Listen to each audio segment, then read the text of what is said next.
Soyez bénis, que le Seigneur vous bénisse de partout où vous êtes. Dieu ne donne jamais de solution. Dieu ne donne jamais de solution. Je sais que certaines personnes se disent déjà, mais qu'est-ce qu'il veut nous dire par là? Et je veux qu'on puisse réfléchir ensemble sur ces points, parce que Dieu ne donne jamais de solution. Alors quelqu'un me s'est dit, mais pasteur, qu'est-ce que tu veux nous dire? Ok, avant de continuer, je suis le pasteur Jimmy Kilangalanga.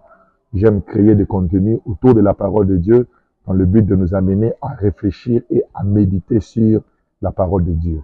Lorsque nous disons que Dieu ne donne pas de solutions, ça va à la contre de tout ce qu'on a toujours entendu, parce que la plupart des personnes nous ont dit que Dieu donne des solutions. Venez vers Dieu, il donnera des solutions. Il y a même de ceux qui prient pour que Dieu donne des solutions. Seigneur, donne une solution à tel problème. Seigneur, donne une solution à telle situation. Et il y a de ceux-là qui se disent, Seigneur, vraiment, j'ai besoin d'une solution.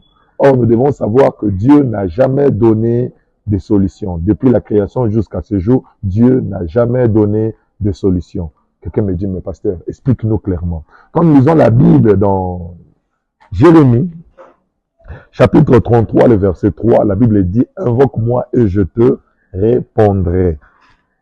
Je t'annoncerai des grandes choses, des choses cachées que tu ne connais pas. La première des choses, d'abord, quand nous lisons ce passage, c'est l'Éternel qui parle à Jérémie en lui disant, invoque-moi, invoque-moi. Et il rassure à Jérémie que je répondrai. Comment il répond? Il ne dit pas, si vous m'invoquez, je ferai.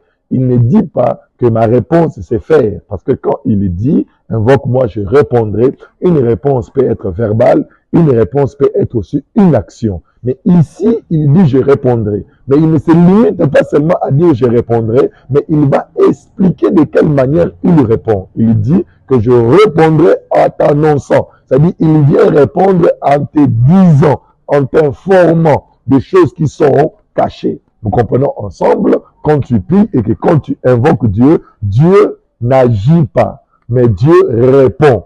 Mais Seigneur, comment il répond? Dieu t'annonce quelque chose. Et qu'est-ce que Dieu vient faire? Dieu ne donne pas la solution, mais Dieu nous donne la formule. Parce que la solution doit venir de toi. C'est toi qui dois utiliser la formule reçue et Dieu t'accorde d'abord la formule et c'est à toi de mettre en pratique cette formule pour avoir la solution. Alors, regardez mes amis, au temps du déluge, lorsque l'arche, Dieu va révéler à Noé de bâtir l'arche, vous allez voir que Dieu va donner à Noé la formule pour ne pas périr lui et sa famille, mais ce n'est pas Dieu qui a construit l'arche,